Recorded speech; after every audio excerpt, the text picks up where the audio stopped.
ਵਿਸਾਲਾ।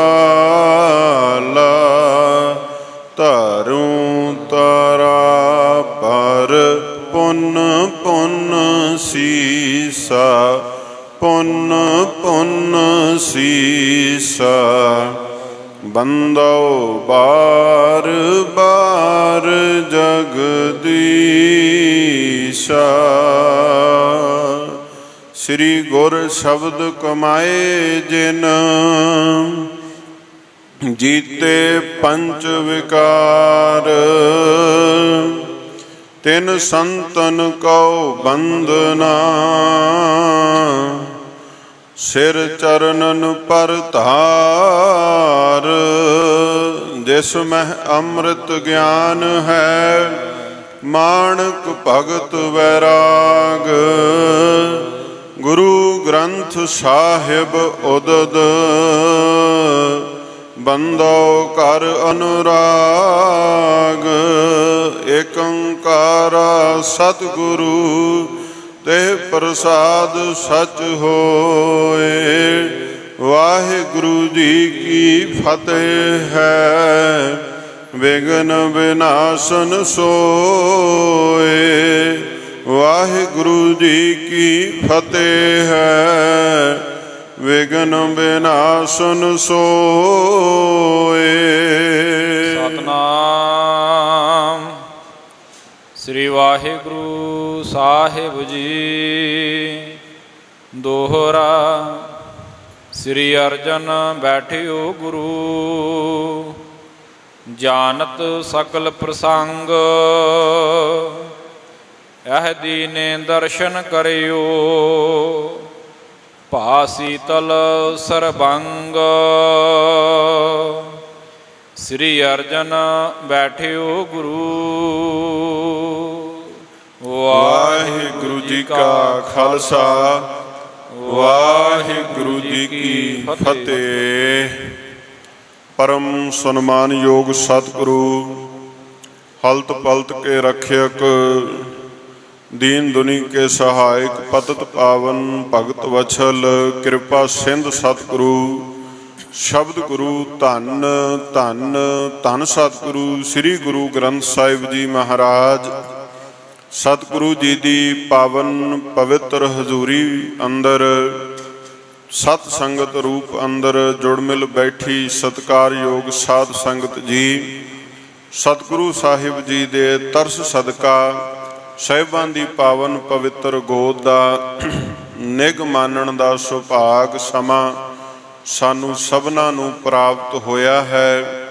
ਸ਼ਹੀਦਾਂ ਦੇ ਸਰਤਾਜ ਸਤਿਗੁਰੂ, ਬਾਣੀ ਕੇ ਬੋਹਿਤ ਸਤਿਗੁਰੂ, ਪੰਚਮ ਗੁਰਦੇਵ, ਧੰਨ ਧੰਨ ਧੰਨ ਸਤਿਗੁਰੂ ਸ੍ਰੀ ਗੁਰੂ ਅਰਜਨ ਦੇਵ ਸਾਹਿਬ ਸੱਚੇ ਪਾਤਸ਼ਾਹ ਮਹਾਰਾਜ ਜੀ।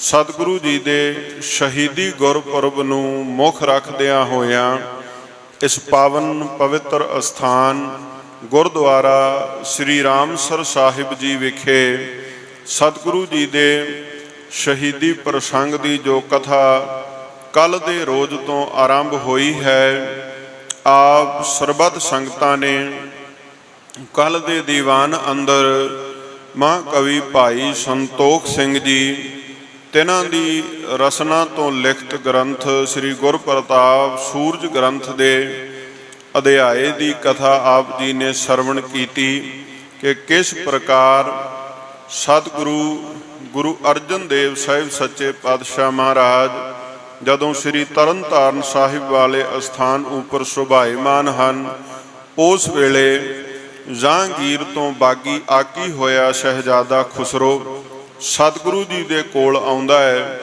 कुछ दिन रुकण दे बाद वो सतगुरु जी दे कोलों विदा हो के पश्चिम वाले पासे नूं चलिया जांदा है। पर इस घटना नूं चंदू दा एक खास आदमी लाहौर तक पहुँचा दिंदा है।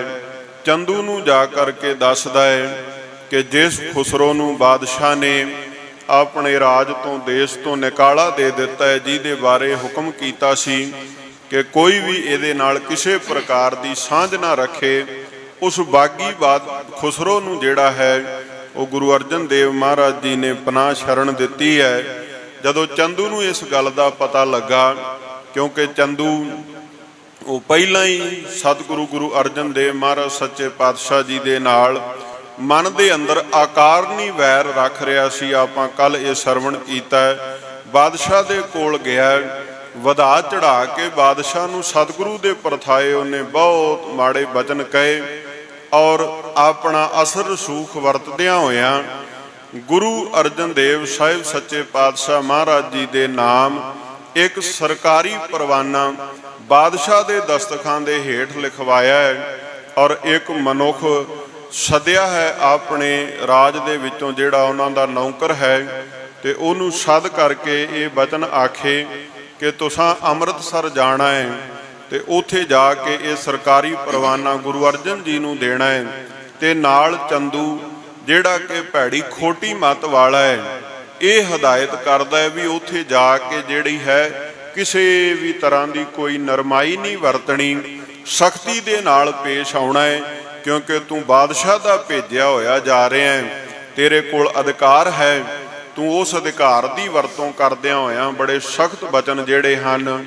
ਉਹ ਅੰਮ੍ਰਿਤਸਰ ਜਾ ਕੇ ਗੁਰੂ ਦੇ ਹਜ਼ੂਰ ਜਾ ਕੇ ਵਰਤਣੇ ਹਨ। ਇਹ ਸਾਰਾ ਪ੍ਰਸੰਗ ਬਿਰਤਾਂਤ ਆਪ ਜੀ ਨੇ ਕੱਲ ਦੇ ਦੀਵਾਨ ਅੰਦਰ ਸਰਵਣ ਕੀਤਾ।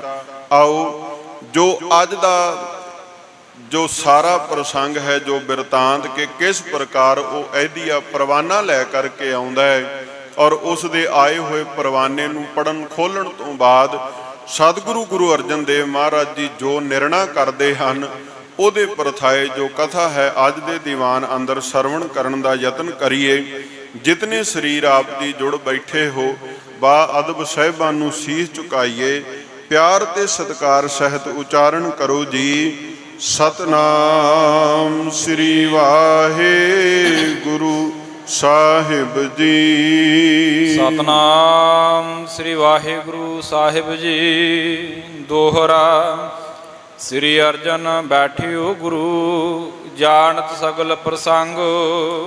ਗੁਰੂ ਅਰਜਨ ਦੇਵ ਮਹਾਰਾਜ ਸਾਹਿਬ ਸੱਚੇ ਪਾਤਸ਼ਾਹ ਜੀ ਜਿਹੜੇ ਕਿ ਸਿੱਖਾਂ ਦੇ ਪੰਜਵੇਂ ਸਤਿਗੁਰੂ ਗੁਰਤਾ ਗੱਦੀ ਪਰ ਸੁਭਾਏਮਾਨ ਹਨ ਔਰ ਸਤਿਗੁਰੂ ਜੀ ਸਰਬ ਕਲਾ ਕੇ ਗਿਆਤਾ ਹਨ।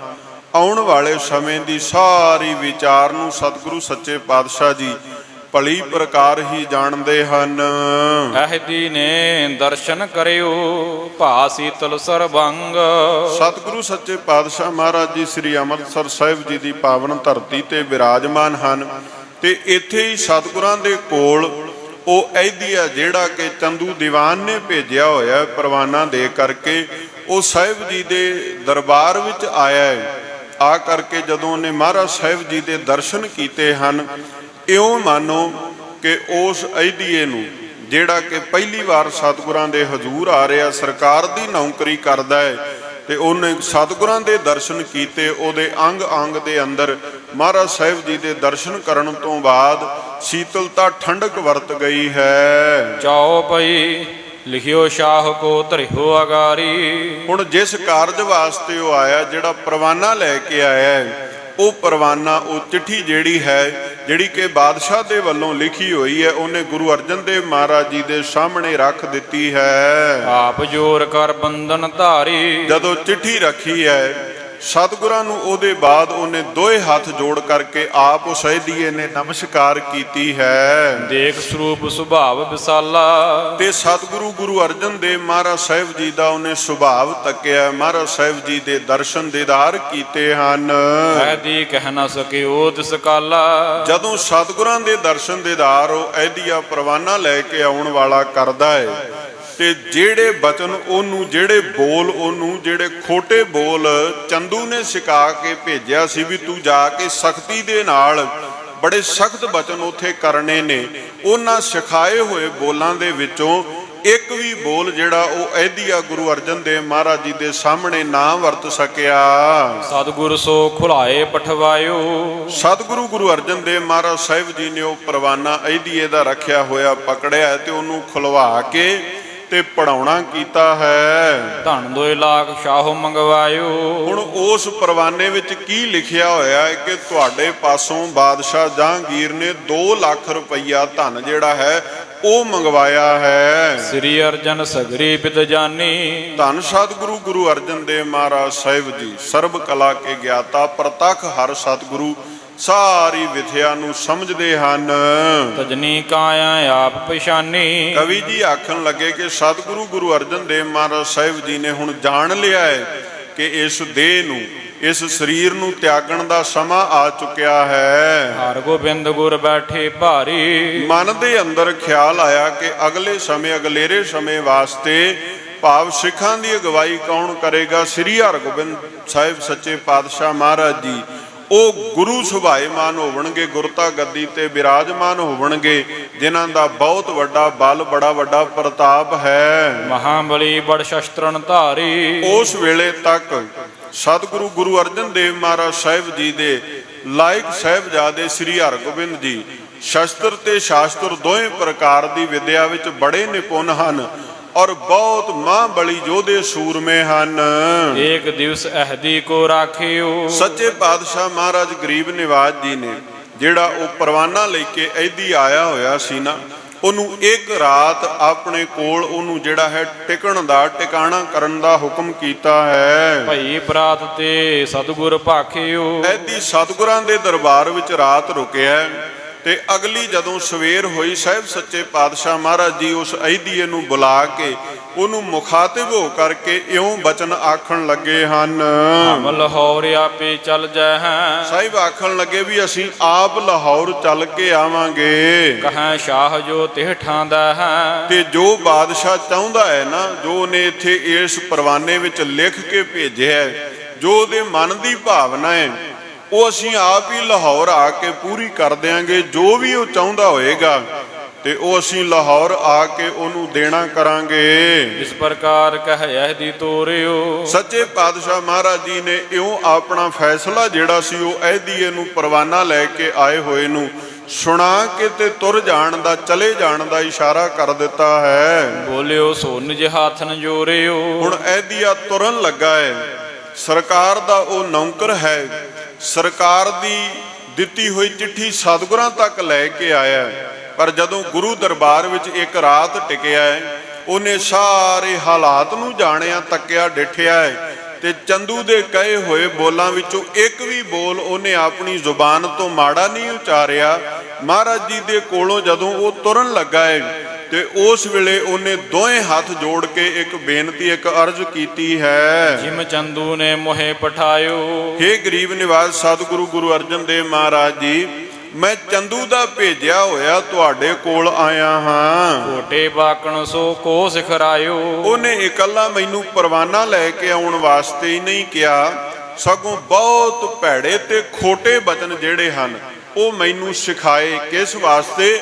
ਕਿ ਮੈਂ ਤੁਹਾਡੇ ਸਨਮੁਖ ਆ ਕੇ ਉਹਨਾਂ ਖੋਟੇ ਬਚਨਾਂ ਦਾ, ਉਹਨਾਂ ਮਾੜੇ ਬਚਨਾਂ ਦਾ ਉਚਾਰਨ ਕਰਾਂ। ਸੋ ਮੁਝ ਤੇ ਕਿਮ ਨਹਿ ਬਨ ਆਵੈ। ਪਰ ਆਖਣ ਲੱਗਾ ਮਹਾਰਾਜ, ਮੈਂ ਤੁਹਾਡੇ ਦਰਸ਼ਨ ਦੀਦਾਰ ਕੀਤੇ ਹਨ, ਸਾਰੀ ਵਿਥਿਆ ਨੂੰ ਵੇਖ ਜਾਣ ਕਰਕੇ ਮੇਰੀ ਜ਼ੁਬਾਨ ਨੇ, ਮੇਰੀ ਜ਼ਮੀਰ ਨੇ, ਮੇਰੀ ਮਤ ਨੇ ਆਗਿਆ ਨਹੀਂ ਦਿੱਤੀ ਕਿ ਮੈਂ ਤੁਹਾਡੇ ਪਰਥਾਏ ਕੋਈ ਫਿੱਕਾ ਬਚਨ ਕਹਿ ਸਕਾਂ। ਤੁਮ ਦਰਸ਼ਨ ਤੇ ਕਮਤ ਨਸਾਵਾ। ਮਹਾਰਾਜ ਤੁਹਾਡੇ ਤਾਂ ਦੀਦਾਰ ਹੀ ਇਸ ਪ੍ਰਕਾਰ ਵਡੇਰੇ ਵੱਡਿਆਂ ਭਾਗਾਂ ਵਾਲਿਆਂ ਨੂੰ ਹੁੰਦੇ ਹਨ, ਔਰ ਤੁਹਾਡੇ ਦੀਦਾਰ ਦਰਸ਼ਨਾਂ ਦੀ ਬਰਕਤ ਕੀ ਹੈ ਕਿ ਕੁਮਤ ਨਸਾਵੇ। ਕੁਮਤ ਭੈੜੀ ਮਤ ਤੁਹਾਡੇ ਦਰਸ਼ਨ ਕਰਕੇ ਹੀ ਦੂਰ ਹੋ ਜਾਂਦੀ ਹੈ। ਆਪਣੋ ਸੇਵਕ ਮੋਹੇ ਪਛਾਨੋ। ਸਰਕਾਰ ਦਾ ਨੌਕਰ ਉਹ ਐਦੀਆ ਜਿਹੜਾ ਆਇਆ ਸੀ ਆਖਣ ਲੱਗਾ, ਮਹਾਰਾਜ ਮੈਨੂੰ ਸਰਕਾਰ ਦਾ ਨੌਕਰ ਨਹੀਂ ਸਗੋਂ ਆਪਣਾ ਸੇਵਕ ਜਾਣੋ। ਰਾਵਰ ਕਹੋ ਤਥਾ ਅਪਮਾਨੋ। ਤੇ ਆਖਣ ਲੱਗਾ ਮਹਾਰਾਜ ਜਿਵੇਂ ਆਪ ਜੀ ਹੁਕਮ ਕਰੋਗੇ ਮੈਂ ਤੁਹਾਡਾ ਹੁਕਮ ਉਸੇ ਪ੍ਰਕਾਰ ਹੀ ਮੰਨ ਲਵਾਂਗਾ। ਪੁਰਸ਼ੋਤਮ ਤੁਮ ਸਭ ਕੁਛ ਜਾਣੋ। ਔਰ ਸੱਚੇ ਪਾਤਸ਼ਾਹ ਮਹਾਰਾਜ ਜੀ ਨੂੰ ਆਖਣ ਲੱਗਾ ਕਿ ਹੇ ਗਰੀਬ ਨਿਵਾਜ ਸਤਿਗੁਰੂ, ਆਪ ਜੀ ਭਲੇ ਪੁਰਖੋ, ਸਤਿਪੁਰਖੋ, ਤੁਹਾਡੇ ਉੱਪਰ ਬਹੁਤ ਘਨੇਰੀ ਕਿਰਪਾ ਹੈ ਔਰ ਤੁਸੀਂ ਸਾਰਾ ਕੁਝ ਹੀ ਜਾਣਦੇ ਹੋ, ਜੋ ਆਦ ਵਿੱਚ ਹੈ, ਜੋ ਅਗਾਂਹ ਹੋਵੇਗਾ, ਜੋ ਹੁਣ ਹੈ, ਸਾਰਾ ਕੁਝ ਜਾਣਨ ਦੀ ਤੁਸੀਂ ਸਮਰੱਥਾ ਰੱਖਦੇ ਹੋ। ਤਉ ਦੀਵਾਨ ਦੁਸ਼ਟ ਪਹਿਚਾਨੋ। ਔਰ ਆਪਣੀ ਵਿਵੇਕ ਬੁੱਧ ਦੇ ਸਦਕਾ ਹੀ ਆਪ ਜੀ ਉਸ ਚੰਦੂ ਦੀਵਾਨ ਨੂੰ, ਉਸ ਦੁਸ਼ਟ ਨੂੰ ਪਛਾਨਣਾ ਕਰੋ। ਤਿਸ ਤੇ ਆਪ ਰਹੋ ਸਵਧਾਨਾ। ਔਰ ਉਹ ਇਹਦੀ ਆਖਣ ਲੱਗਾ, ਮਹਾਰਾਜ ਉਹ ਰਾਜ ਦਰਬਾਰ ਦੇ ਵਿੱਚ ਪਦਵੀ ਤੇ ਬੈਠਾ ਹੋਇਆ ਬਾਦਸ਼ਾਹ ਦੇ ਬੜਾ ਨਜ਼ਦੀਕ ਹੈ, ਤੁਹਾਨੂੰ ਉਹਦੇ ਤੋਂ ਸਾਵਧਾਨ ਰਹਿਣ ਦੀ ਜ਼ਰੂਰਤ ਹੈ। ਸਕਲ ਕੁਕਰਮ ਤਿਸੀ ਨੇ ਠਾਨਾ। ਆਖਣ ਲੱਗਾ ਵੀ ਇਹ ਜਿਹੜਾ ਪਰਵਾਨਾ ਤੁਹਾਡੇ ਕੋਲ ਆਇਆ ਹੈ ਨਾ, ਜਿਹਦੇ ਵਿੱਚ ਲਿਖਿਆ ਕਿ 2 ਲੱਖ ਰੁਪਈਆ ਹਾਜ਼ਰ ਕੀਤਾ ਜਾਵੇ ਸਰਕਾਰੀ ਖਜ਼ਾਨੇ ਵਿੱਚ, ਮਹਾਰਾਜ ਇਹ ਕੁਕਰਮ ਜਿਹੜਾ ਹੈ ਇਹਦੇ ਪਿੱਛੇ ਸਾਰੀ ਜਿਹੜੀ ਚਾਲ ਹੈ ਸੋਚ ਕੰਮ ਕਰ ਰਹੀ, ਉਸ ਚੰਦੂ ਦੀਵਾਨ ਦੀ ਕਰ ਰਹੀ ਹੈ। ਅਹਦੀ ਤੇ ਸੁਨਕੀਨ ਪਸਾਓ। ਕਿਰਪਾ ਦੇ ਸਾਗਰ ਸਤਿਗੁਰੂ ਸੱਚੇ ਪਾਤਸ਼ਾਹ ਮਹਾਰਾਜ ਜੀ ਨੇ ਇਹਦੀ ਦੇ ਕੋਲੋਂ ਇਹ ਬਚਨ ਸੁਣਨਾ ਕੀਤੇ ਹਨ। ਸਤਿਗੁਰ ਦੇਤ ਭਏ ਸਿਰ ਪਾਓ। ਸਤਿਗੁਰੂ ਸੱਚੇ ਪਾਤਸ਼ਾਹ ਮਹਾਰਾਜ ਜੀ ਨੇ ਉਸ ਅਹਿਦੀਏ ਦਾ ਆਏ ਦਾ ਆਦਰ ਸਤਕਾਰ ਕੀਤਾ, ਸਿਰੋਂ ਪਾਉ ਬਖਸ਼ਿਆ ਹੈ। ਬੁਰਾ ਜੋ ਹੋਏ ਆਪ ਕਰ ਜਾਹ। ਤੇ ਆਪਣੇ ਪਵਿੱਤਰ ਮੁਖਾਰਬਿੰਦ ਤੋਂ ਇਹ ਬਚਨ ਆਖੇ ਹਨ ਕਿ ਜਿਹੜਾ ਬੰਦਾ ਬੁਰਾ ਹੁੰਦਾ ਹੈ, ਜਿਹਦੀ ਨੀਤ ਵਿੱਚ ਖੋਟ ਹੈ, ਜਿਹੜਾ ਸੰਸਾਰ ਦੇ ਵਿੱਚ ਵਿਚਰਦਿਆਂ ਹੋਇਆਂ ਅਕਾਰਨ ਕਿਸੇ ਨਾਲ ਵੈਰ ਕਰਦਾ, ਨਿੰਦਿਆ ਕਰਦਾ, ਦਵੈਸ਼ ਈਰਖਾ ਰੱਖਦਾ ਹੈ, ਉਹ ਆਪਣੇ ਆਪ ਹੀ ਜਿਹੜਾ ਗਰਜ ਹੈ ਭਾਵ ਉਹ ਖਤਮ ਹੋ ਜਾਂਦਾ ਹੈ। ਮੂਰਖ ਆਪਣੋ ਕੀਤਾ ਪੈਹ। ਸਾਹਿਬ ਆਖਿਆ ਐਸਾ ਇਨਸਾਨ ਮੂਰਖਾਂ ਦੀ ਗਿਣਤੀ ਵਿੱਚ ਆਉਂਦਾ ਹੈ ਤੇ ਉਹ ਮੂਰਖ ਨੂੰ ਉਹਦੇ ਕੀਤੇ ਦੀ ਸਜ਼ਾ ਆਪਣੇ ਆਪ ਹੀ ਮਿਲ ਜਾਂਦੀ ਹੈ। ਰੁਖ ਸੁਧ ਹੋਏ ਅਹਲੀ ਚਲ ਗਇਓ।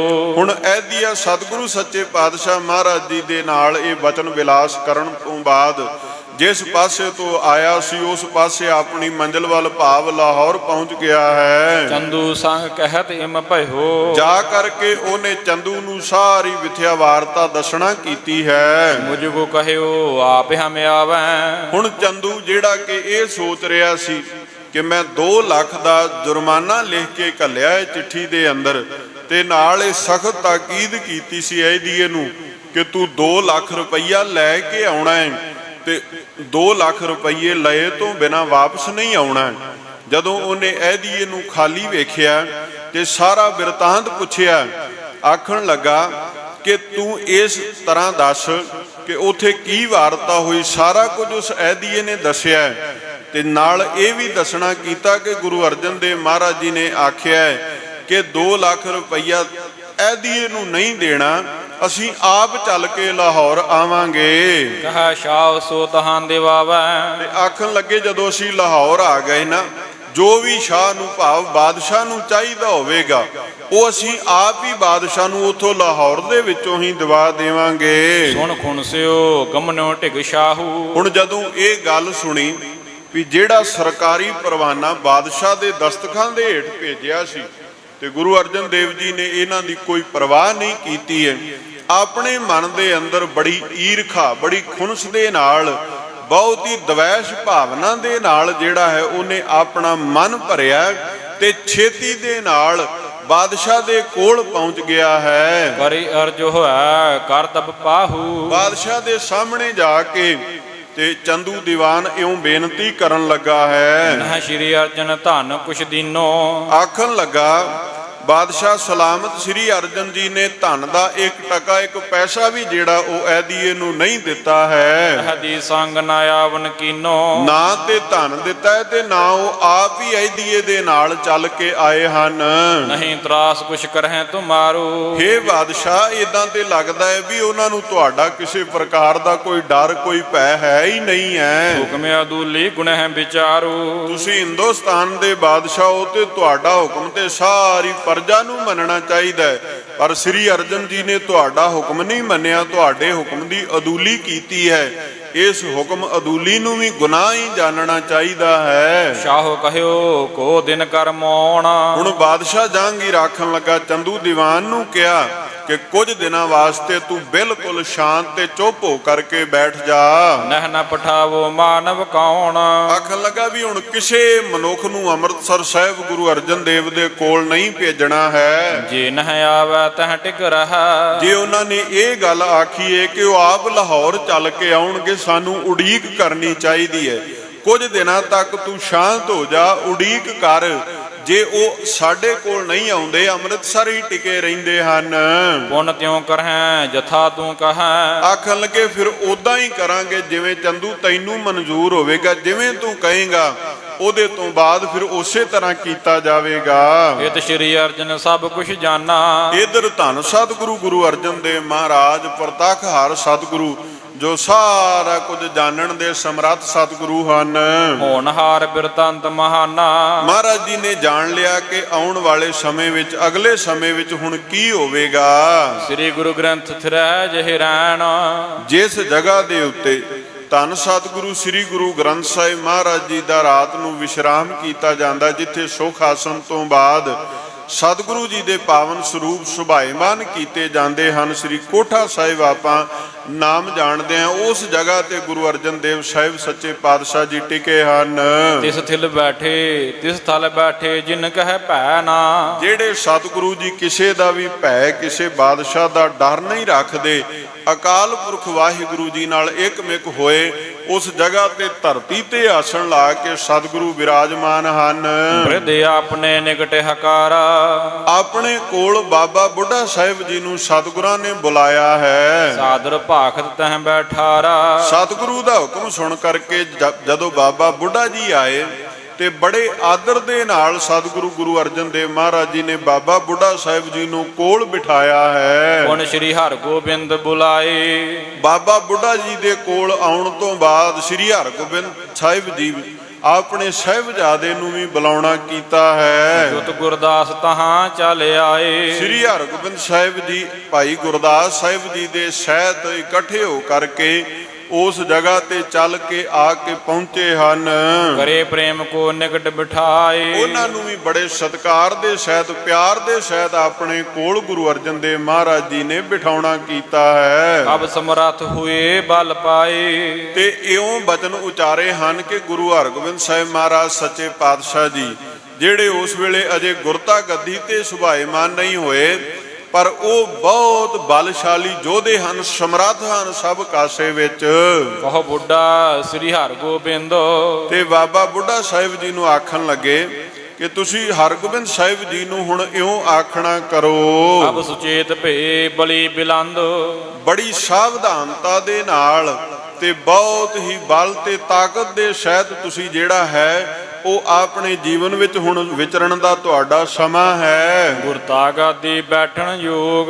ਤੇ ਭਵਿੱਖਤ ਬਚਨ ਕਰ ਦਿੱਤਾ ਕਿ ਸ੍ਰੀ ਹਰਗੋਬਿੰਦ ਜੀ ਹੁਣ ਤੁਹਾਡਾ ਗੁਰਤਾ ਗੱਦੀ ਦੇ ਉੱਪਰ ਸੁਭਾਇਮਾਨ ਹੋ ਜਾਣ ਦਾ ਸਮਾਂ ਨੇੜੇ ਆ ਗਿਆ ਹੈ। ਜਾਹੈ ਦੁਸ਼ਟਨ ਕੇ ਕਰ ਸੋਗ। ਤੁਸੀਂ ਗੁਰਤਾ ਗੱਦੀ ਉੱਪਰ ਸੁਭਾਇਮਾਨ ਹੋਣਾ ਹੈ, ਔਰ ਜਿਹੜੇ ਭੈੜੀ ਤੇ ਖੋਟੀ ਮਤ ਵਾਲੇ ਲੋਕ ਹਨ ਉਹਨਾਂ ਦੇ ਮਨਾਂ ਅੰਦਰ ਤੁਹਾਡਾ ਭੈ ਜਿਹੜਾ ਹੈ ਉਹ ਕਾਇਮ ਹੋ ਜਾਣਾ ਚਾਹੀਦਾ ਹੈ। ਬ੍ਰਿਧ ਨੇ ਭਾਖਿਓ ਜੋਤ ਤੁਮਾਰੀ। ਹੁਣ ਸਤਿਗੁਰੂ ਸੱਚੇ ਪਾਤਸ਼ਾਹ ਗੁਰੂ ਅਰਜਨ ਦੇਵ ਮਹਾਰਾਜ ਜੀ ਦੇ ਪਾਵਨ ਮੁਖਾਰਬਿੰਦ ਤੋਂ ਇਹ ਬਚਨ ਸੁਣੇ ਤੇ ਬਾਬਾ ਬੁੱਢਾ ਸਾਹਿਬ ਜੀ ਆਖਣ ਲੱਗੇ, ਗਰੀਬ ਨਿਵਾਜ ਇਹ ਤੁਹਾਡੀ ਹੀ ਜੋਤ ਹਨ। ਹੋਏ ਵੀਰ ਬੜ ਆਜੁਦ ਧਾਰੀ। ਸ਼ਸਤਰਾਂ ਦੇ ਸ਼ਾਇਦ ਵੱਡੇ ਯੋਧੇ ਹੋਵਣਗੇ, ਕਿਉਂਕਿ ਇਹਨਾਂ ਦੇ ਅੰਦਰ ਵੀ ਤੁਹਾਡੀ ਹੀ ਜੋਤ ਵਿਦਮਾਨ ਹੈ। ਸ਼ਤਰਨ ਕੁਲ ਤੇ ਯੁੱਧ ਹਟਿਓ ਹੈ। ਹੁਣ ਬਾਬਾ ਬੁੱਢਾ ਸਾਹਿਬ ਜੀ ਕੀ ਬਚਨ ਕਰਦੇ ਨੇ, ਕਹਿਣ ਲੱਗੇ ਜਿਨ੍ਹਾਂ ਦਾ ਧਰਮ ਸੀ, ਜਿਨ੍ਹਾਂ ਦੀ ਨਿਤ ਦੀ ਕਿਰਿਆ ਸੀ ਵੀ ਇਸ ਹਿੰਦੁਸਤਾਨ ਦੀ ਧਰਤੀ ਵਿੱਚ ਸ਼ਸਤਰਾਂ ਦਾ ਅਭਿਆਸ, ਯੁੱਧ ਦਾ ਅਭਿਆਸ ਕਰਨਾ, ਉਹਨਾਂ ਨੇ ਸ਼ਸਤਰਾਂ ਦਾ ਤਿਆਗ ਕਰ ਦਿੱਤਾ ਹੈ। ਰਾਜ ਤੇਜ ਤੇ ਸਕਲ ਘਟਿਓ ਹੈ। ਔਰ ਆਖਣ ਲੱਗੇ ਵੀ ਜਦੋਂ ਹੁਣ ਜਿਨ੍ਹਾਂ ਦਾ ਧਰਮ ਸੀ ਯੁੱਧ ਕਰਨਾ, ਜਦੋਂ ਉਹਨਾਂ ਨੇ ਸ਼ਸਤਰ ਹੀ ਹੱਥਾਂ ਦੇ ਵਿੱਚੋਂ ਛੱਡ ਦਿੱਤੇ, ਇਸੇ ਕਰਕੇ ਹੁਣ ਉਹਨਾਂ ਦੀ ਜਿਹੜੀ ਵੁਕਤ ਹੈ, ਜਿਹੜੀ ਇੱਜ਼ਤ ਹੈ, ਉਹ ਇਸ ਰਾਜ ਵਿੱਚੋਂ, ਇਸ ਦੇਸ਼ ਵਿੱਚੋਂ ਘਟ ਗਈ ਹੈ। ਭਏ ਮਲੇਸ਼ ਸ਼ਸਤਰ ਬੜ ਧਾਰੀ। ਉਹਨਾਂ ਦੀ ਥਾਂ ਤੇ ਮਲੇਸ਼ ਮੁਗਲ ਤੁਰਕ ਲੋਕ ਜਿਹੜੇ ਹਨ ਉਹ ਬੜੇ ਸ਼ਸਤਰਧਾਰੀ ਆਪਣੇ ਆਪ ਵਿੱਚ ਨਿਪੁੰਨ ਹੁੰਦੇ ਜਾ ਰਹੇ ਹਨ।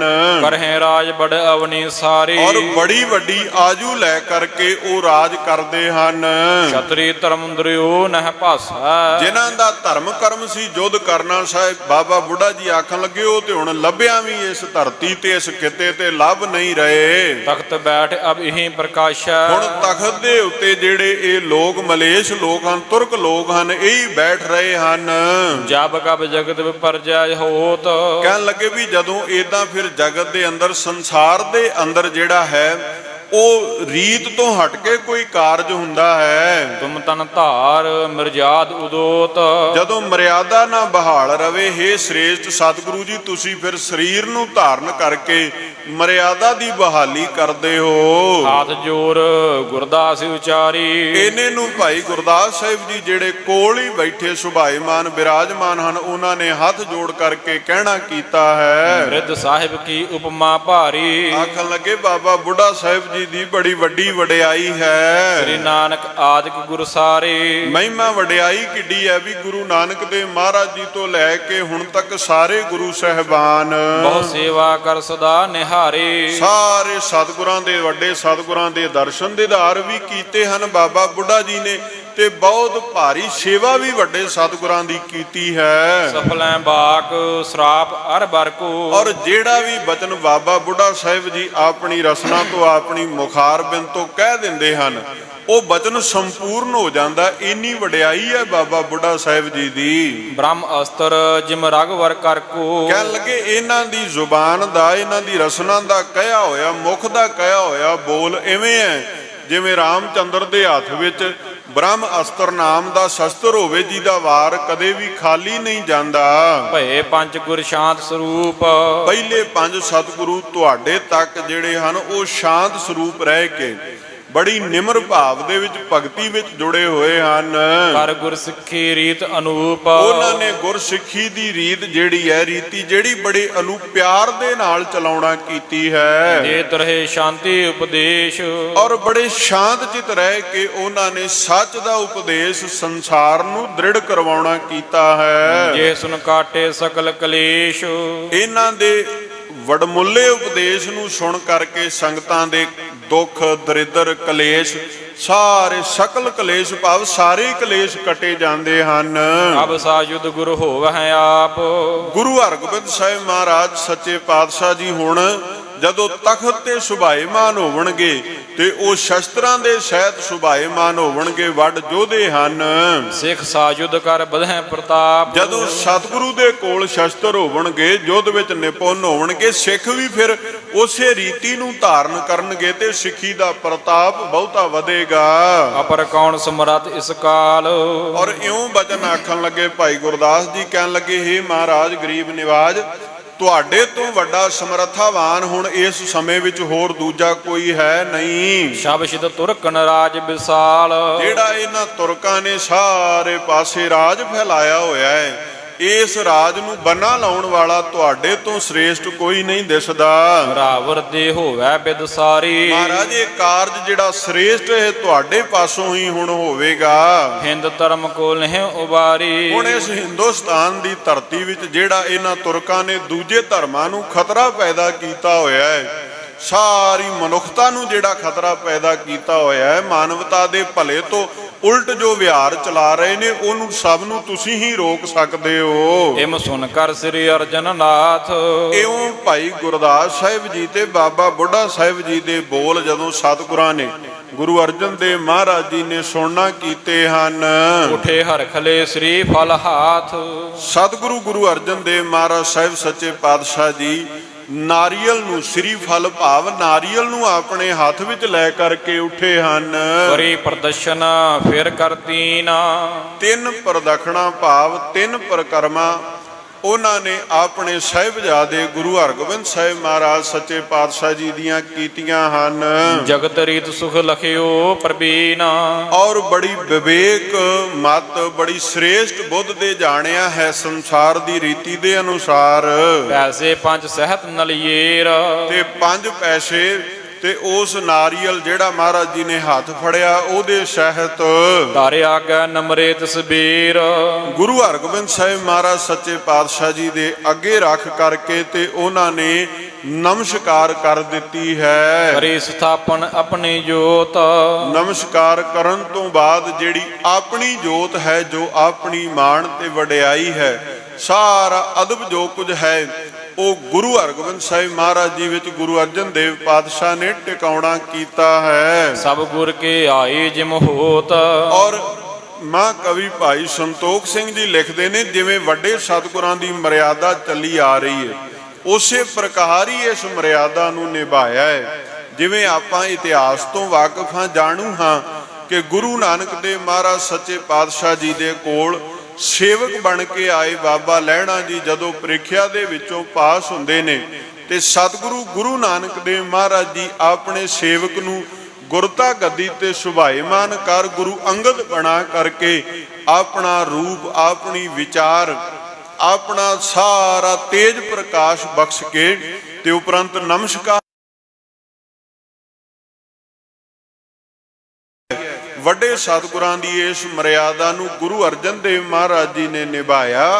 ਆਪਣੇ ਸਾਹਿਬਜ਼ਾਦੇ ਸ੍ਰੀ ਹਰਗੋਬਿੰਦ ਜੀ ਨੂੰ ਗੁਰਤਾ ਗੱਦੀ ਦੇ ਜਿਹੜੀ ਮਰਿਆਦਾ ਸੀ ਉਹਦੇ ਅਨੁਸਾਰ ਹੀ ਨਮਸਕਾਰ ਕੀਤੀ ਹੈ। ਬੁੱਢੇ ਸਾਹਿਬ ਸੋ ਫਰਮਾਇਓ। ਤੇ ਆਪ ਨਮਸਕਾਰ ਕਰਨ ਤੋਂ ਬਾਅਦ ਸਤਿਗੁਰੂ ਜੀ ਬਾਬਾ ਬੁੱਢਾ ਸਾਹਿਬ ਜੀ ਨੂੰ ਇਉਂ ਆਖਣ ਲੱਗੇ ਹਨ, ਕਰਹੁ ਸੁਆਪ ਕਰਤ ਜਿਵੇਂ ਆਇਓ। ਆਖਣ ਲੱਗੇ ਕਿ ਜਿਵੇਂ ਆਪ ਜੀ ਪਹਿਲਾਂ ਕਰਦੇ ਆਏ ਹੋ ਨਾ, ਉਸੇ ਪ੍ਰਕਾਰ ਦੀ ਮਰਿਆਦਾ ਨੂੰ ਹੁਣ ਤੁਸੀਂ ਆਪ ਨਿਭਾਉਣਾ ਹੈ। ਸਭ ਸ਼ੁਭ ਅਧਿਕਾਰ ਕਰਨ ਕੋ ਨੀਕਾ। ਬਹੁਤ ਸ਼ੁਭ ਅਧਿਕਾਰ ਹੱਕ ਤੁਹਾਨੂੰ ਵੱਡੇ ਸਤਿਗੁਰਾਂ ਨੇ ਬਖਸ਼ਿਸ਼ ਕੀਤਾ ਹੈ। ਉਠੋ ਮੁਦਤ ਦੇਹੋ ਅਬ ਸੁਧ ਟੀਕਾ।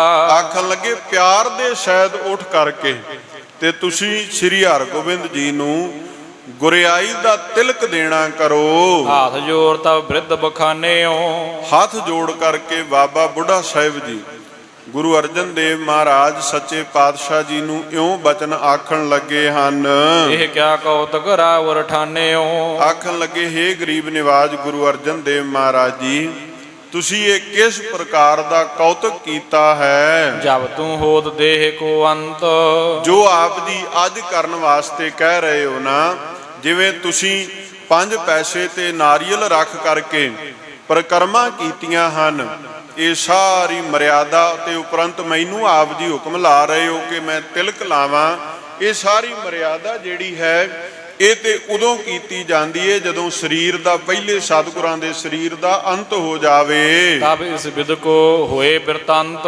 ਮਹਾਰਾਜ ਇਹ ਉਦੋਂ ਹੀ ਨਿਭਾਉਣਾ ਸ਼ੋਭਦਾ ਹੈ ਜਦੋਂ ਸਰੀਰ ਕਰਕੇ ਵੱਡੇ ਸਤਿਗੁਰੂ ਸੰਸਾਰ ਤੇ ਨਾ ਹੋਵਣ ਤੇ ਆਪ ਜੀ ਕਹਿ ਰਹੇ ਹੋ ਕਿ ਤੁਹਾਡੇ ਸਾਹਮਣੇ ਹੁੰਦਿਆਂ ਹੀ ਇਹ ਮਰਿਆਦਾ ਨੂੰ ਨਿਭਾ ਦਿੱਤਾ ਜਾਵੇ, ਕਿਵੇਂ ਹੋਵੇਗਾ। ਤਨ ਰਾਵਰ ਕੋ ਪਰਿ ਉਪਕਾਰੀ।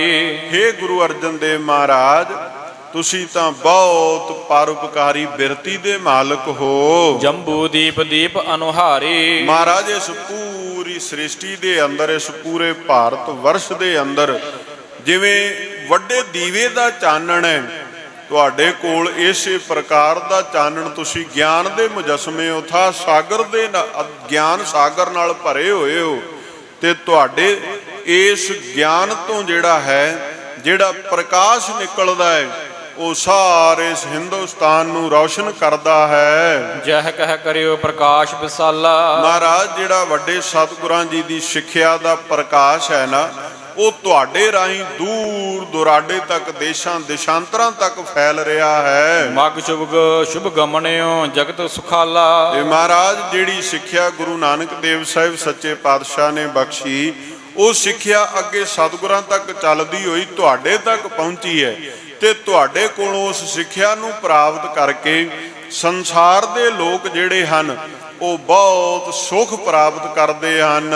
ਦਰਸ਼ਨ ਕੀ ਸੰਗਤ ਹੈ ਪਿਆਸੀ। ਸੱਚੇ ਪਾਤਸ਼ਾਹ ਮਹਾਰਾਜ ਜੀ, ਤੁਹਾਡੇ ਦਰਸ਼ਨਾਂ ਦੀ ਬੇਬਲਤਾ ਹੈ ਸੰਗਤ ਦੇ ਅੰਦਰ, ਪਿਆਸ ਹੈ ਸੰਗਤ ਦੇ ਅੰਦਰ।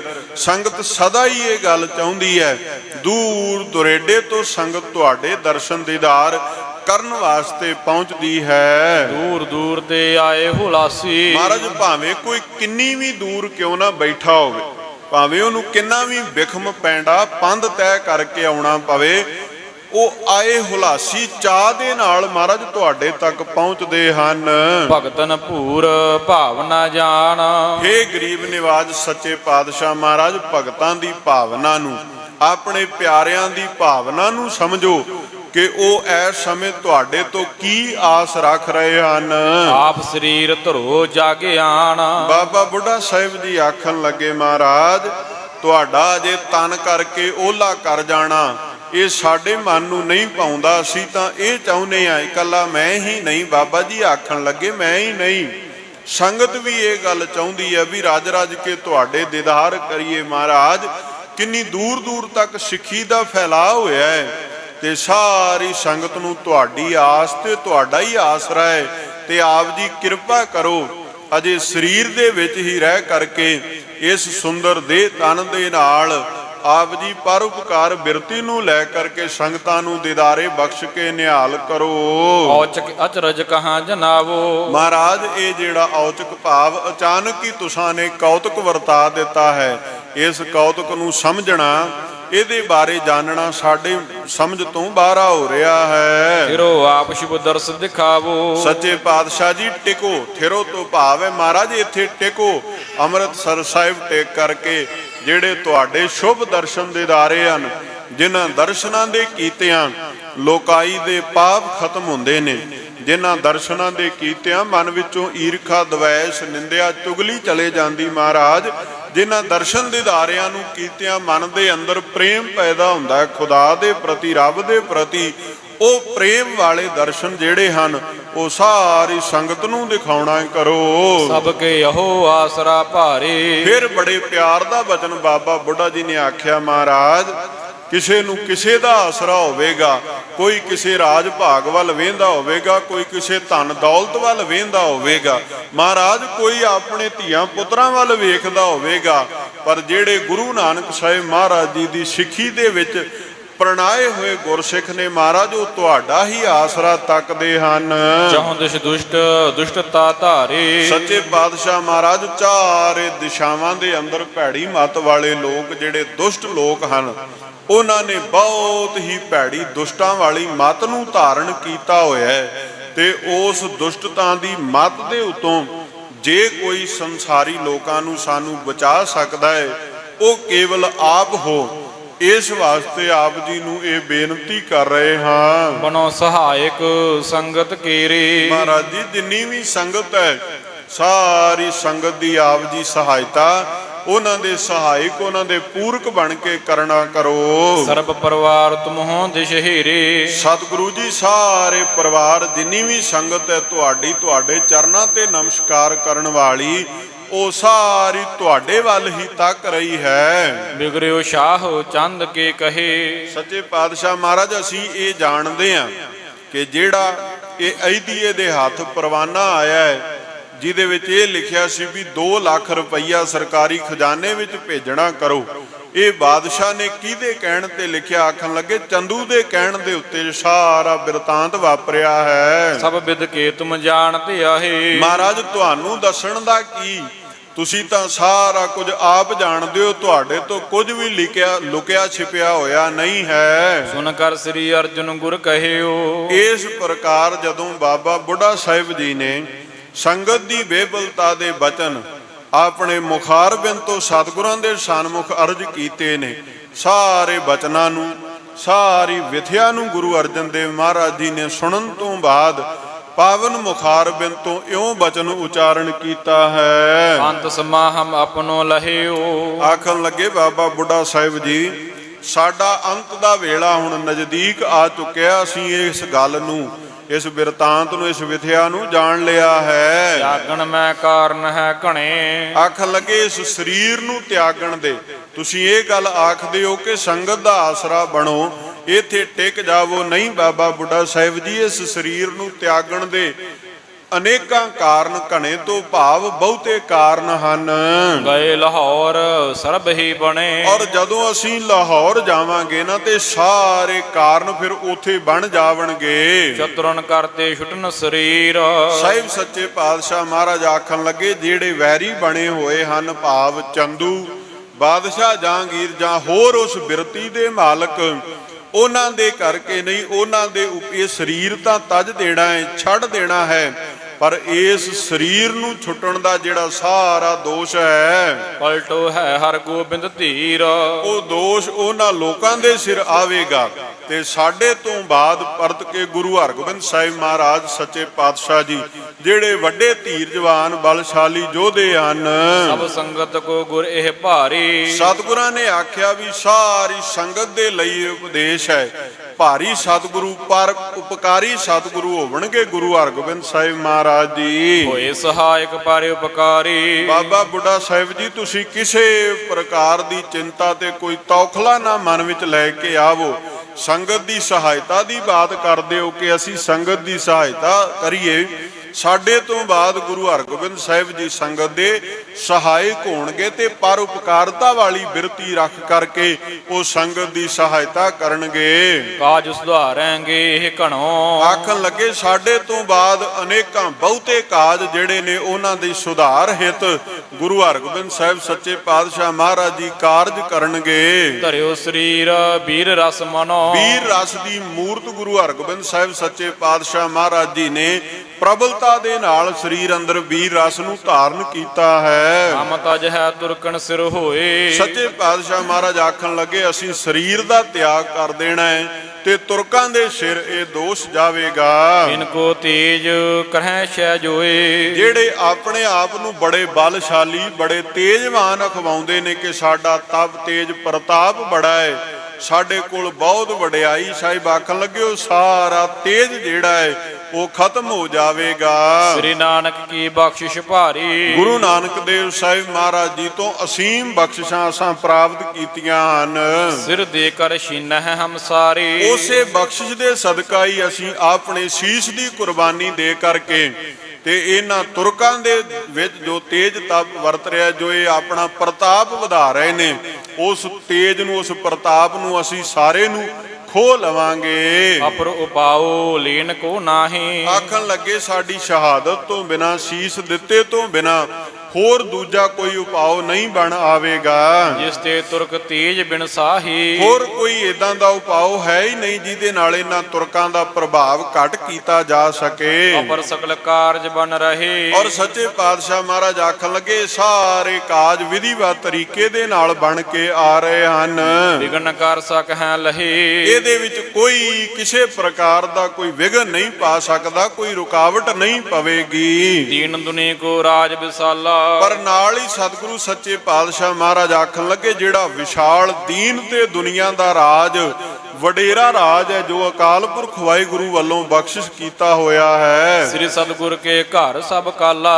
ਉਹ ਰਾਜ ਸਤਿਗੁਰੂ ਜੀ ਦੇ ਘਰ ਅੰਦਰ ਸदैव ਹੀ ਟਿਕਿਆ ਹੋਇਆ ਹੈ। ਪਰਮੇਸ਼ਵਰ ਕੀ ਬਖਸ਼ਿਸ਼ ਮਹਾ। ਅਕਾਲ ਪੁਰਖ ਵਾਹਿਗੁਰੂ ਜੀ ਦੀ ਵੱਡੀ ਬਖਸ਼ਿਸ਼ ਕੌਣ ਮਿਟਾਏ ਸਕੈ ਬਲ ਕਹਾਂ। ਉਸ ਵਡੇਰੀ ਬਖਸ਼ਿਸ਼ ਨੂੰ ਕੋਈ ਸੰਸਾਰ ਦਾ ਰਾਜਾ, ਕੋਈ ਚੌਧਰੀ, ਕੋਈ ਸਿਕਦਾਰ ਖਤਮ ਨਹੀਂ ਕਰ ਸਕਦਾ ਆਪਣੇ ਬਲ ਦੇ ਦੁਆਰਾ। ਕਿਸੇ ਵਿੱਚ ਇੰਨਾ ਬਲ ਨਹੀਂ ਹੈ ਕਿ ਕੋਈ ਸਾਨੂੰ ਕਿਸੇ ਤਰ੍ਹਾਂ ਨੀਵਾਂ ਦਿਖਾ ਸਕੇ। ਅਕਾਲ ਪੁਰਖ ਵਾਹਿਗੁਰੂ ਜੀ ਦਾ ਦੀਨ ਦੁਨੀ ਦਾ ਅਚਲ ਰਾਜ ਉਹ ਸਤਿਗੁਰੂ ਦੇ ਘਰ ਵਿੱਚ ਸਦਾ ਟਿਕਿਆ ਹੋਇਆ ਹੈ। ਹੋਏ ਪ੍ਰਸੰਨ ਸ੍ਰੀ ਨਾਨਕ ਦੀਨ। ਔਰ ਇਹ ਵਡਿਆਈ ਅਚਲ ਰਾਜ ਵਾਲੀ ਜਿਹੜੀ ਹੈ ਇਹ ਗੁਰੂ ਨਾਨਕ ਦੇਵ ਮਹਾਰਾਜ ਜੀ ਨੇ ਪ੍ਰਸੰਨਤਾ ਦੇ ਸਹਿਤ ਸਾਡੇ ਤੱਕ ਬਖਸ਼ਿਸ਼ ਕੀਤੀ ਹੈ। ਤਿਨ ਝੂਠੇ ਕਰ ਲਏ ਹਮਸ਼ੀਨ। ਪਰ ਜਿਹੜੇ ਲੋਕ ਝੂਠੇ ਨੇ, ਜਿਹੜੇ ਦੁਸ਼ਟਤਾ ਦੀ ਭਾਵ ਬਿਰਤੀ ਨੂੰ ਧਾਰਨ ਕਰ ਚੁੱਕੇ ਨੇ, ਜਿਨ੍ਹਾਂ ਨੇ ਇਨਸਾਨੀਅਤ ਦੀਆਂ ਕਦਰੋ ਕੀਮਤਾਂ ਨੂੰ ਛੱਡ ਦਿੱਤਾ ਹੈ, ਸਾਹਿਬ ਆਖਣ ਲੱਗੇ ਉਹਨਾਂ ਦੇ ਕੋਲੋਂ ਉਹਨਾਂ ਦਾ ਰਾਜ ਭਾਗ ਖੁੱਸ ਜਾਵੇਗਾ। ਇਤਿਆਦਿਕ ਸਤਿਗੁਰ ਸਮਝਾਏ। ਇਸ ਪ੍ਰਕਾਰ ਬਹੁਤ ਵੱਡੀ ਸਿੱਖਿਆ ਸਤਿਗੁਰੂ ਗੁਰੂ ਅਰਜਨ ਦੇਵ ਮਹਾਰਾਜ ਸਾਹਿਬ ਜੀ ਨੇ ਉਸ ਸਮੇਂ ਸ੍ਰੀ ਕੋਠਾ ਸਾਹਿਬ ਵਾਲੇ ਅਸਥਾਨ ਤੇ ਬਾਬਾ ਬੁੱਢਾ ਸਾਹਿਬ ਜੀ, ਭਾਈ ਗੁਰਦਾਸ ਸਾਹਿਬ ਜੀ ਤੇ ਗੁਰੂ ਹਰਗੋਬਿੰਦ ਸਾਹਿਬ ਮਹਾਰਾਜ ਜੀ ਨੂੰ ਸਮਝਾਉਣਾ ਕੀਤੀ ਹੈ। ਨਿਜ ਗਾਦੀ ਪਰ ਪੁੱਤਰ ਬਿਠਾਏ। ਫਿਰ ਚੱਲ ਕਰਕੇ ਆਪਣੇ ਨਿਜ ਆਸਣ ਦੇ ਉੱਤੇ ਆਪਣੇ ਸੁਪੁੱਤਰ ਸਾਹਿਬਜ਼ਾਦੇ ਗੁਰੂ ਹਰਗੋਬਿੰਦ ਸਾਹਿਬ ਮਹਾਰਾਜ ਜੀ ਨੂੰ ਬਿਠਾ ਦਿੱਤਾ ਹੈ। ਦੋਹਰਾ ਸਾਹਿਬ ਬੁੱਢੇ ਨਿਕਟ ਤੇ ਕੁੰਕਮ ਮਲੇ ਕਸਾਏ। ਹੁਣ ਜਦੋਂ ਮਹਾਰਾਜ ਸਾਹਿਬ ਜੀ ਨੇ ਹਰ ਪ੍ਰਕਾਰ ਕਰਕੇ ਬਾਬਾ ਬੁੱਢਾ ਜੀ ਦੇ ਮਨ ਦੇ ਵਲਵਲਿਆਂ ਦਾ ਉੱਤਰ ਦੇ ਦਿੱਤਾ ਹੈ ਤੇ ਜਿਹੜਾ ਸਤਿਗੁਰਾਂ ਨੇ ਹੁਕਮ ਕੀਤਾ ਸੀ ਕਿ ਤੁਹਾਨੂੰ ਜੋ ਬਾਬਾ ਜੀ ਅਧਿਕਾਰ ਦਿੱਤਾ ਗਿਆ ਹੈ ਉਸ ਨੀਕੇ ਚੰਗੇ ਤੇ ਸ਼ੁਭ ਅਧਿਕਾਰ ਦੀ ਵਰਤੋਂ ਕਰੋ।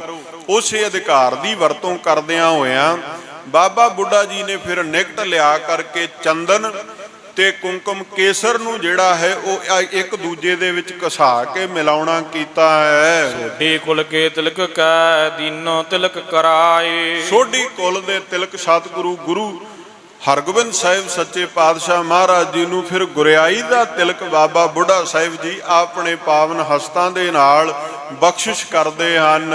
ਚਾਉ ਪਈ ਰਾਖੋ ਗੋਪ ਨਹੀਂ ਬਿਦਤਾਵੋ। ਤੇ ਨਾਲ ਸਤਿਗੁਰੂ ਗੁਰੂ ਅਰਜਨ ਦੇਵ ਮਹਾਰਾਜ ਜੀ ਫਿਰ ਇਹ ਸਾਰੀ ਕਿਰਿਆ ਤੋਂ ਬਾਅਦ ਬਾਬਾ ਬੁੱਢਾ ਜੀ ਨੂੰ ਆਖਣ ਲੱਗੇ ਕਿ ਜੋ ਇਹ ਕਿਰਿਆ ਨਿਭਾਈ ਇਹਨੂੰ ਗੁਪਤ ਨਹੀਂ ਰੱਖਣਾ ਹੈ, ਇਹਨੂੰ ਸਾਰੀ ਸੰਗਤ ਦੇ ਵਿੱਚ ਆਸੇ ਪਾਸੇ ਬਿਦਤਾਵੋ ਭਾਵ ਦੱਸਣਾ ਕਰੋ।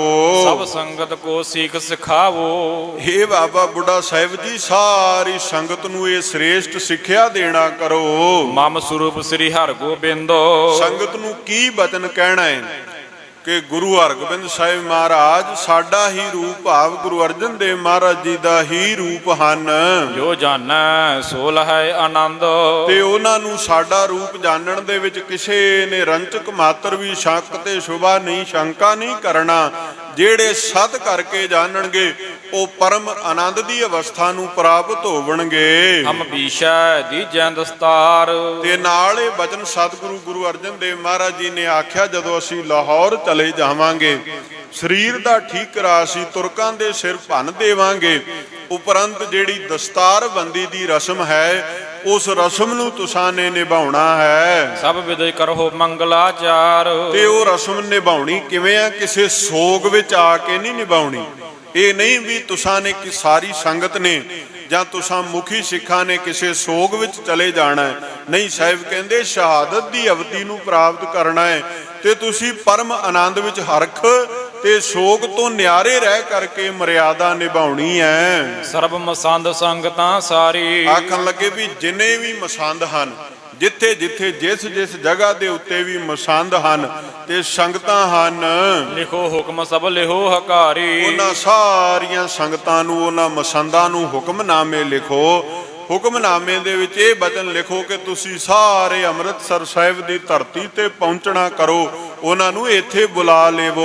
ਚੌਂ ਦਿਸ਼ ਕੋ ਹੋਏ ਮੇਲ ਵਿਸਾਲਾ। ਚਾਰੇ ਦਿਸ਼ਾਵਾਂ ਵਿੱਚ ਜਿੱਥੇ ਵੀ ਗੁਰੂ ਨਾਨਕ ਨਾਮ ਲੇਵਾ ਸਿੱਖ ਸੰਗਤਾਂ ਵਸਦੀਆਂ ਹਨ ਉਹਨਾਂ ਸਾਰੀਆਂ ਸੰਗਤਾਂ ਨੂੰ ਇੱਥੇ ਅੰਮ੍ਰਿਤਸਰ ਇਕੱਠਿਆਂ ਕਰੋ। ਤਖਤ ਬਿਠਾਵੋ ਤੁਮ ਤਿਸ ਕਾਲਾ। ਜਦੋਂ ਚਾਰੇ ਪਾਸਿਆਂ ਤੋਂ ਸੰਗਤ ਜਿਹੜੀ ਹੈ ਉਹ ਇਕੱਤਰ ਹੋ ਕੇ ਅੰਮ੍ਰਿਤਸਰ ਆ ਪਹੁੰਚੇ ਫਿਰ ਉਸ ਸਮੇਂ ਗੁਰਤਾ ਗੱਦੀ ਦੇ ਤਖਤ ਦੇ ਉੱਤੇ ਗੁਰੂ ਹਰਗੋਬਿੰਦ ਸਾਹਿਬ ਮਹਾਰਾਜ ਜੀ ਨੂੰ ਬਿਠਾਉਣਾ ਕਰੋ। ਨਿਜ ਸਹਾਇਤਾ ਚਾਹੇ ਨਾ ਧਰੈ। ਔਰ ਇਹ ਬਚਨ ਗੁਰੂ ਅਰਜਨ ਦੇਵ ਮਹਾਰਾਜ ਜੀ ਨੇ ਫਿਰ ਗੁਰੂ ਹਰਗੋਬਿੰਦ ਸਾਹਿਬ ਦੇ ਪਰਥਾਏ ਉਚਾਰੇ। ਆਖਿਆ ਮਨ ਵਿੱਚ ਕਿਸੇ ਪ੍ਰਕਾਰ ਦਾ ਕੋਈ ਸ਼ੰਕਾ ਨਹੀਂ ਰੱਖਣਾ ਕਿ ਸੰਗਤ ਕਿਉਂ ਇਕੱਠੀ ਕਰਨੀ ਹੈ, ਕੀ ਕਾਰਨ ਹੈ ਵੀ ਸਾਰੇ ਮਸੰਦ ਵੀ ਇਕੱਠੇ ਕਰ ਲੈਣੇ।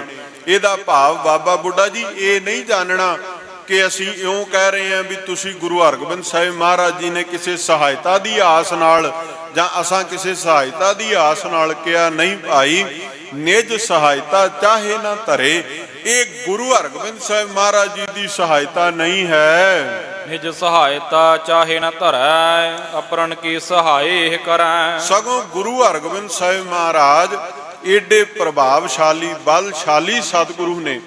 ਏਡਾ ਵੱਡਾ ਇਹਨਾਂ ਦੇ ਅੰਦਰ ਤਾਣ ਹੈ, ਏਡੀ ਬਖਸ਼ਿਸ਼ ਇਹਨਾਂ ਦੇ ਕੋਲ ਹੈ ਕਿ ਇਹ ਤੇ ਅਪਰਨ ਭਾਵ ਦੂਜਿਆਂ ਦੀ ਸਹਾਇਤਾ ਕਰਨ ਵਾਲੇ ਹਨ। ਇਮ ਕਹਿ ਪਰਮ ਪ੍ਰੇਮ ਕੋ ਕਰਮਾਨਾ। ਇਸ ਪ੍ਰਕਾਰ ਇਹ ਬਚਨ ਕਹਿ ਕੇ ਬੜੇ ਪ੍ਰੇਮ ਦੇ ਨਾਲ ਮਨ ਦੇ ਅੰਦਰ ਬੜਾ ਪਿਆਰ ਤੇ ਚਾਉ ਬਹੁਤ ਆਨੰਦ ਦੇ ਨਾਲ ਗੁਰੂ ਅਰਜਨ ਦੇਵ ਮਹਾਰਾਜ ਜੀ ਇਹਨਾਂ ਬਚਨਾਂ ਨੂੰ ਕਰ ਰਹੇ ਹਨ। ਸਿੱਖਿਆ ਦੇਤ ਭਏ ਸ੍ਰੀ ਅਰਜਨ। ਇਹ ਸ੍ਰੇਸ਼ਟ ਸਿੱਖਿਆ ਦੇ ਬਚਨ ਗੁਰੂ ਅਰਜਨ ਦੇਵ ਮਹਾਰਾਜ ਜੀ ਨੇ ਸੁਣਾਉਣਾ ਕੀਤੇ ਹਨ।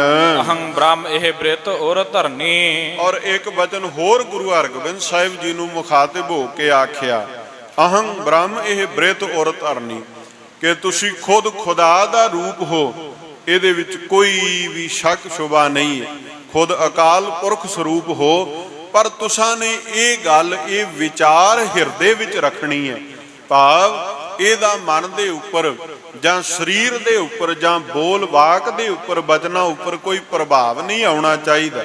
ਭਾਵੇਂ ਕਿ ਆਪਾਂ ਬਾਣੀ ਅੰਦਰ ਇਹ ਬਚਨ ਪੜ੍ਹਦੇ ਹਾਂ ਗੁਰ ਪਰਮੇਸ਼ਰ ਏਕੋ ਜਾਣ, ਇਹਦੇ ਵਿੱਚ ਕੋਈ ਸ਼ੱਕ ਨਹੀਂ ਸੰਗਤ ਜੀ, ਗੁਰੂ ਤੇ ਰੱਬ ਵਿੱਚ ਭੇਦ ਕੋਈ ਨਹੀਂ। ਪਰ ਗੁਰੂ ਅਰਜਨ ਦੇਵ ਮਹਾਰਾਜ ਜੀ ਆਪਣੇ ਸਾਹਿਬਜ਼ਾਦੇ ਜੀ ਨੂੰ ਇਹ ਸਿੱਖਿਆ ਦੇ ਰਹੇ ਨੇ ਕਿ ਤੁਸਾਂ ਨੇ ਇਹ ਗੱਲ ਮਨ ਦੇ ਅੰਦਰ ਹੀ ਰੱਖਣੀ ਹੈ ਵਹਿਰ ਕਿਰਿਆ ਭਗਤਨ ਕੀ ਕਰਨੀ। ਔਰ ਨਾਲ ਇਹ ਵੀ ਦੱਸ ਦਿੱਤਾ ਵੀ ਬਾਹਰਲੇ ਪਾਸੇ ਭਾਵ ਸੰਸਾਰ ਵਿੱਚ ਸੰਗਤਾਂ ਵਿੱਚ ਕਿਸ ਪ੍ਰਕਾਰ ਵਿਚਰਨਾ ਹੈ। ਉਹ ਭਗਤਾਂ ਦੇ ਵਾਂਗ ਪਿਆਰ ਦੇ ਸਹਿਤ ਸ਼ਰਧਾ ਸਤਕਾਰ ਦੇ ਸਹਿਤ ਵਿਚਰਨਾ ਹੈ। ਇਹ ਉਪਦੇਸ਼ ਆਦ ਗੁਰ ਘਰ ਕੋ। ਇਹ ਉਪਦੇਸ਼ ਹੈ ਗੁਰੂ ਨਾਨਕ ਦੇਵ ਮਹਾਰਾਜ ਜੀ ਦੇ ਘਰ ਦਾ ਜਿਹੜਾ ਮੁੱਢ ਤੋਂ ਪ੍ਰਾਪਤ ਹੋਇਆ ਹੈ। ਇਹੋ ਆਪ ਨਿਤ ਸ਼ਰਧਾ ਧਰ ਕੋ। ਤੇ ਇਸੇ ਹੀ ਉਪਦੇਸ਼ ਨੂੰ ਤੁਸੀਂ ਸ਼ਰਧਾ ਦੇ ਸਹਿਤ ਸਵੀਕਾਰ ਕਰਨਾ ਹੈ। ਸ੍ਰੀ ਨਾਨਕ ਕੋ ਆਛਾ ਮਹਾ। ਇਹ ਆਸ਼ਾ ਇਹ ਵਿਚਾਰ ਇਹ ਸਿੱਖਿਆ ਗੁਰੂ ਨਾਨਕ ਦੇਵ ਮਹਾਰਾਜ ਸੱਚੇ ਪਾਤਸ਼ਾਹ ਜੀ ਦੀ ਹੈ। ਗੁਰੂ ਅੰਗਦ ਸੰਗ ਜੈਸੇ ਕਹਾ।